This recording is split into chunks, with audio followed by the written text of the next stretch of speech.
Every language carries hidden fossils. Words that look ordinary on the surface, but underneath, they preserve the memory of ancient civilizations.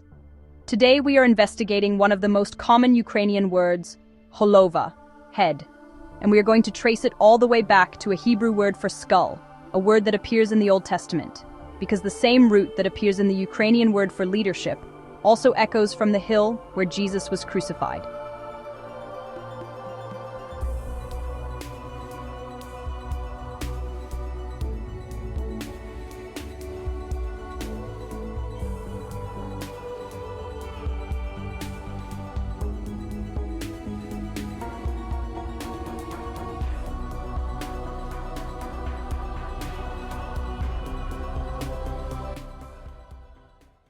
In biblical Hebrew, there is a word, Gulgólet. Gulgólet. Strong's number 1538. It means skull, head, a unit of counting, but look at its structure.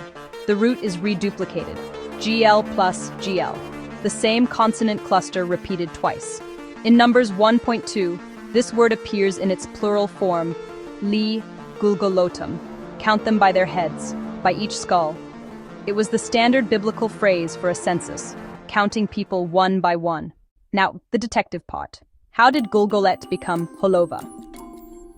Step 1. GL plus GL, GL plus V. The second L transforms into V. This is called vocalization, and it is a well-documented process in Slavic languages.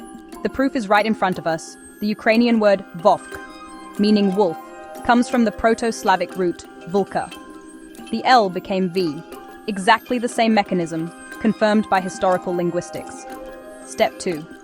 The vowel pattern differs across Slavic languages. Ukrainian preserve an O, while Bulgarian, Serbian and Croatian keep the consonant cluster GL without any vowel between them. Both forms point to the same ancient GL root. Step 3. The second G disappears between two vowels.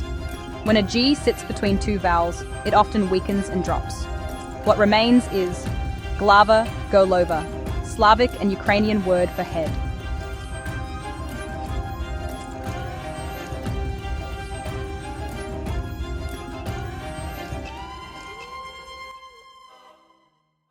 And here is where history offers us an extraordinary confirmation.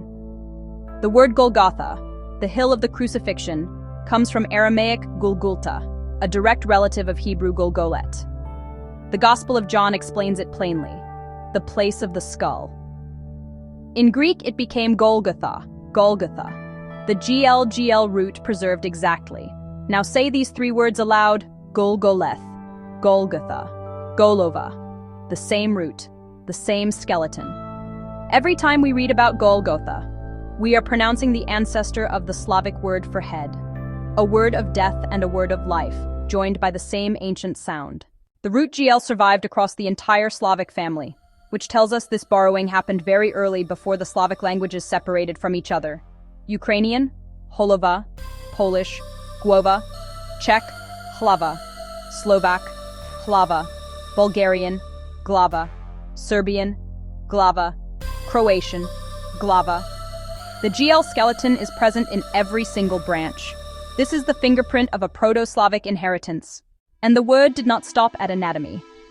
In Ukrainian, Holovovati, to lead, literally to head, comes from the same root. Holova also means the chairman or chief, head of a village council, head of a council or committee, head of a school, even head of household, the same pattern seen in English. The semantic path is direct: skull, head, the one who leads. In English, you have the same logic: head of state, head of department. But in Ukrainian, this journey started from a Hebrew census list in the Sinai Desert. One word traveled from the census lists of the Sinai Desert to the village councils of Ukraine, from the skull of an Israelite tribesman to the title of a Slavic leader. A Hebrew word for skull and head, Gulgólet, gave the Slavic family not just a name for a body part, but an entire vertical of meaning, from physical shape through social function to spiritual symbol. Holova, Hlava, Glava, Holovuvati, Golgotha. All of them, echoes of one ancient root, GL, a root that passed through thousands of years unchanged.